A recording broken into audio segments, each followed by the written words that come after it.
Ozali nzambe Kimbangu molimo santu Nzambe Kimbangu Solo yobongwalaka te Ozali nzambe Kimbangu molimo santu Nzambe Kimbangu Solo yobongwalaka te. Très chers spectateurs, bonjour. Vous suivez Plateau Vert. Plateau Vert est un espace qui vous présente une multitude des émissions avec plusieurs présentateurs animés en bilingue. Le thème de notre émission d'aujourd'hui est « Selon vous, qui sont-ils » Dans ces numéros, nous allons vous présenter des témoignages qui attestent la grandeur de l'endroit là. Avant de commencer, vous savez très bien que nous sommes en train de fêter les centenaires. Nous allons beaucoup plus parler de Papa Diangenda. Pour rappel, suivez cet élément.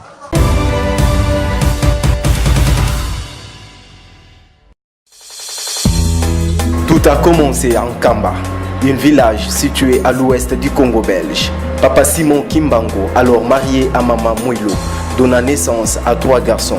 Nous sommes le 22 mars 1918. Oui, un enfant venu au monde. On s'en souviendra de sa naissance, la fin de la Deuxième Guerre mondiale.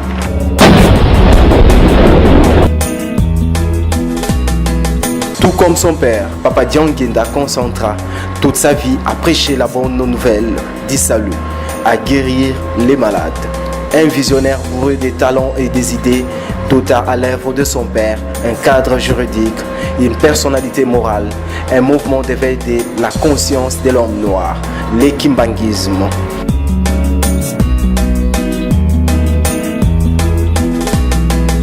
De son vivant, il bâtit l'église, il construisit des écoles, des hôpitaux et autres. Quelle lecture faisons-nous de cet homme? Après avoir vécu à ses côtés, quel souvenir avons-nous de cette icône?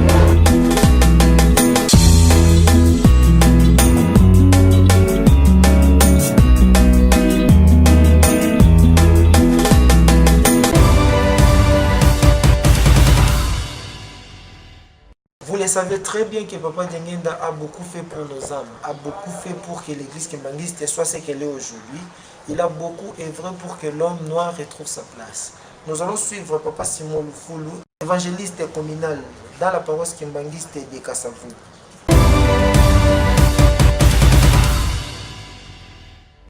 On a Papa Diangenda souvenir des années Pelé. Et Papa Diangenda d'abord on a mis mon abisso à salir mingi.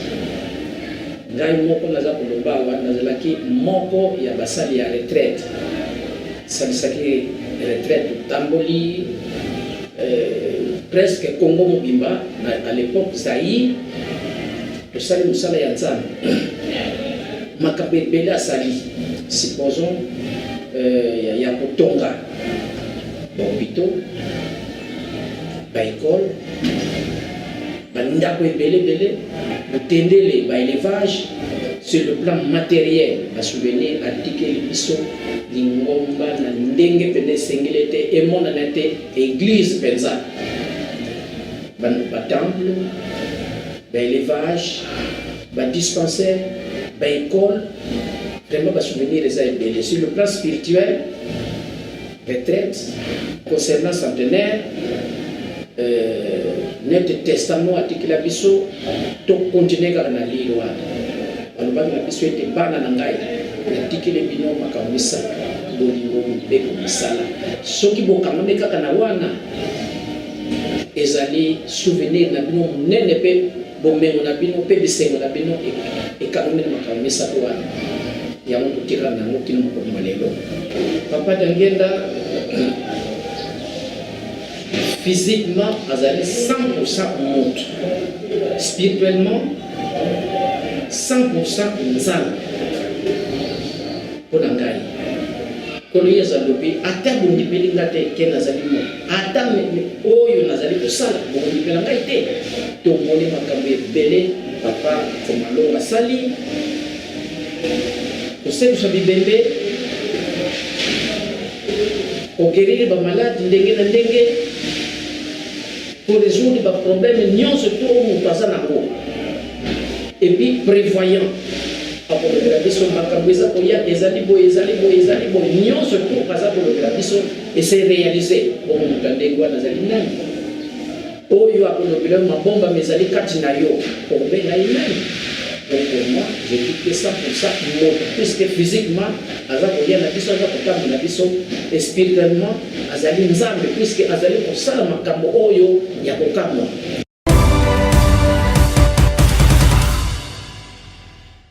Pour suivre cette émission, nous allons suivre une dame qui va nous parler de sa vie alors qu'elle avait des problèmes pour donner naissance à une fille. Ces problèmes créaient vraiment des désordres jusqu'à ce qu'elle a imploré les dieux et Papa Diangenda a exaucé sa prière. Nous allons la suivre et puis on se retrouve juste après. Dans la lali, bon, nani, papa Dialungan, ngana fukami na pisi de pesa kambo atali nga sukoyo alobina nga o mama atutu na ngana ke Congo mama osana retard ngabite papa nana retard ti abuza retard ti na za retard ti ozazimi ngabite na za zemite mama alobina nga ko banga ti ko banga ti ke ne pa ba salise ba donc il y a le bagage on connaît pas ça c'est pas si qui ça yo est-ce que peut-être ba to si qui ça na il a tini bien bien tenga bi abala ki singa sukona centre la tribune ndenge to baloko nous on pas moli bozolo ba posa na union so na bien c'est que tinga na kila centre tipo na zalaki na bana mibali donc na famille ya papa okobota bazopisa papa okobota mwana mwasi te yo kotika mwana mwasi te okofanda ka bebo soko ya tokona ko lobe pele bana misuba zo ko yebisa ngai donc ngala zalika na susi na kapika na zo mwana mwasi bana mo kopeli na vanda na ngai pe kaka sanda na to solo la ngana ye sanda pe na mona ka te ti na yo sala 4 mois na kena hôpital ba na mo sanse me 4 mois ndio wanda na bana na loteki wana fena loto ndoko kusinga mwana mwasi tela suki mwana mwasi kitotala munene lali singa na lali boyi mwana na sala lali mupanje na lali mwana sala lali mupanje yake na maneno bakanga na tsudu papa ngabe papa tala ndoto ngana loti yepe lokwa zakina mutante metal bi bino bolo babanzambe na bino te total bolo baba bino bolo babanzambe na sunga lo bien nzambe nga ayo pesa nga mwana mwasi ti lene kubota mwana leo kubota mwana ngana za mwindu papa za mwindu leo kubota mwana pembe tala munene 4 kg 900 batu bakamwa atoko bota mbalo te uboti pena mwana mwana tie salinde mwana to fani mwana akomisuki na ba 6 mois tozoke na ba 7 mois mwana bali malade donc ekanga mwana soko pesi potopoto mwana santi soko pesi potopoto mwana santi wana bijou na mutaki na 93 mwana santi mwana kosana mwana yeko konda papa siliki yefa zaki ki mangise te abi en tout cas soki boy na fuma na kokende ti lokana kende na Pointe Noire na kokende ti na Sibiti ngal no bikola na zokende ona kana kokuta ngalé ko yaka ye na se na ko kuta déjà na se ngal ona zokanisa bongo ko kanisa bongo te bo soki famille na yo ya donne no kodika famille ngape oyo mtozo luka soki pas zo utawa ngana ibisa maladi e kosila mamo yeta ngalo bya ke ibraza ngapi na kenda luki nani papa pasteur na kena bukama namoni papa pasteur expliquer yi pende ngabite pero na bele ezalaki ke soki mobala lobili kamo photo sa na ke papa pasteur expliquer asengi kombo na ngasengi kombo papa sengi amwana abondeli alayi kozonga na mani kozonga na mona peka na bandole sape mwana na mona papa yi otoke pa ya maman basalisaka kingo peut-être balongola ke kingo mwana na ajoyo to kwa pe baba ki to sana to sipeka to ke mama eloko ya kingo exact fine ti tango to fandi na zoi na ndako tango zoi na ndako juste na tuti motema na photo ya papa Diangenda ya Zengao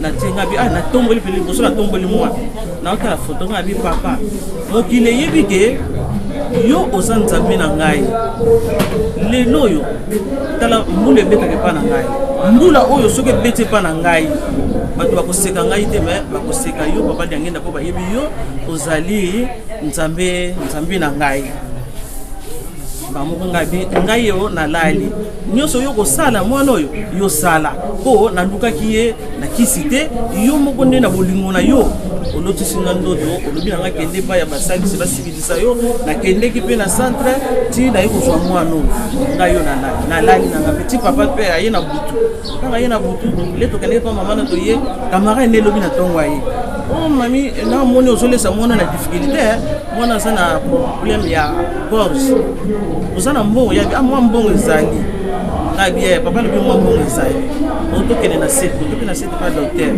ti docteur antanga tali kaka lobi donc sikoyo kaka okende hôpital ya kimbangiste ya kimbanteke biso wana mpe tokei ntango tokei mpe bakangi ye foto babi tozela bazeli ti bakangi bapesi biso beye kozonga na ntini na site peut-être wana fongola kaka nani boye cour ekei omo courango ekei boye ndenge nini kaka na tour na ngai abi mama lobi kaka ngabi alakelala suka na mwana boye donc na découragé nazotombola mwana nazwa saki namona kaka coura pepeli docteur abi vanda na vandi atali koti abi mwana na problème ya gorge pesi bakisi nyonso toyire mpe na ndako ntango toye na ndako ali mwana mpe akomi na ye bien tiaki eliki alanga na foto wana ngai bi eza foto te eza bino mpo na ngai baza banzambe na ngai.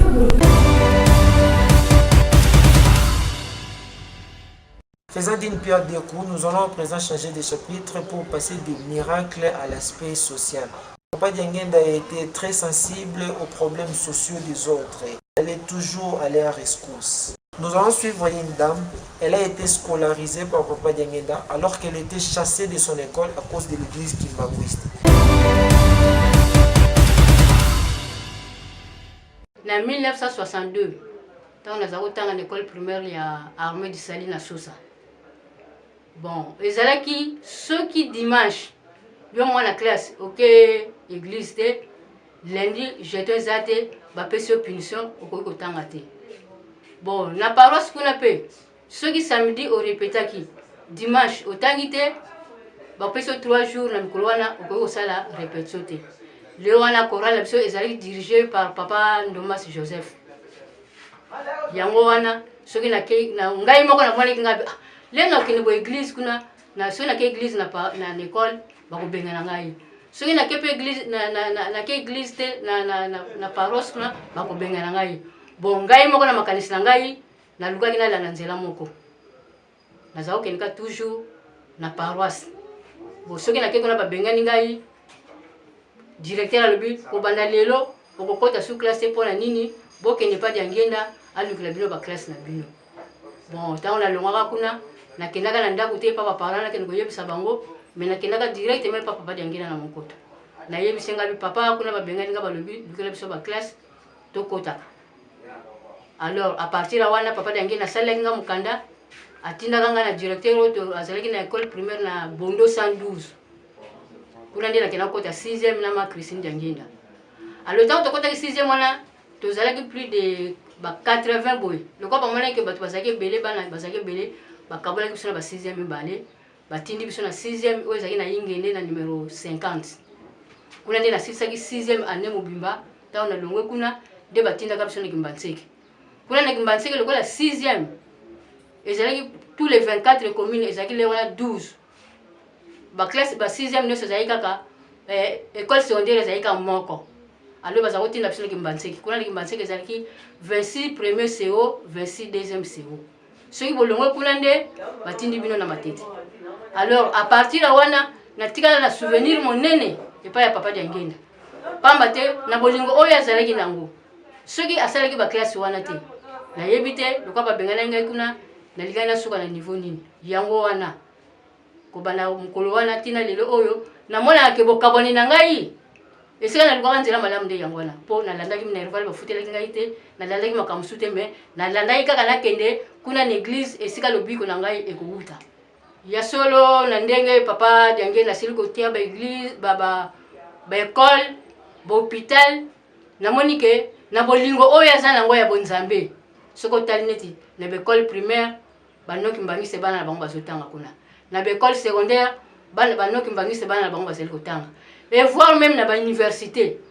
bana banoki mbangisi bazali kotanga kuna abengani mutu moko te asangisi biso nyonso ndenge asangisaki bekolo nyonso mutu Équateur mutu ya bandundu mutu ya bakongo donc bekolo nyonso ezalaki tozali koyokana te asangisaki biso liboke moko tokomi bomoko tokomi kobalana tokomi kosolola grâce à papa Diangeli mutu wana azali nzambe mpona centenaire ya papa nakoki koloba boye mutu nyonso tu oyo ayebi ke mwana na ye atangaki na ekole ya papa Diangeli mutu nyonso tu oyo ayebi ke akotaka na hôpital mpe ya Kimbangiste tozala reconnaissant na papa Diangeli pamba te nyonso wana soki asalaki mpona église Kimbangiste te mais asalaki mpona mokili mobimba mpona mutu nyonso.